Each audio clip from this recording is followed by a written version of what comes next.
La pédagogie active, concrètement pour mon cours de français, c'est partir le plus souvent possible des centres d'intérêt des élèves. Donc quand on réalise des projets, on essaye de partir de ce qui intéresse les élèves, que ce soit les élèves qui choisissent le sujet. Je pars aussi le plus souvent possible des productions des élèves. Donc si je fais une dictée, eh bien, ce sera toujours un texte écrit par un élève.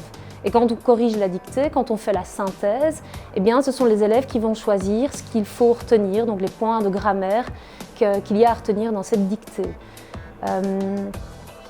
Je pars aussi des besoins de l'élève. Donc par exemple, quand je fais du travail autonome, les élèves ont une liste d'objectifs à atteindre à court ou à moyen terme et les élèves vont choisir les fiches autocorrectives qu'ils vont réaliser.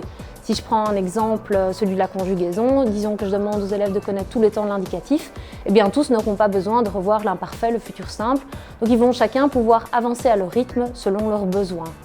En pédagogie active, on essaye aussi de favoriser l'expression libre.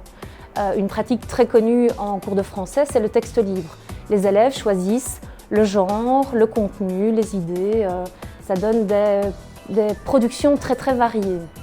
On va aussi encourager le partage, la stimulation d'idées et donc après le travail autonome, ce qu'on fait très souvent, c'est ce qu'on appelle le temps de partage, où les élèves viennent présenter leur production et le professeur s'efface et ce sont les autres élèves qui font des comptes rendus, qui vont faire des critiques constructives et bienveillantes, puisque c'est très important la bienveillance en Freinet. Les élèves doivent se sentir en sécurité pour pouvoir partager et progresser dans leur apprentissage.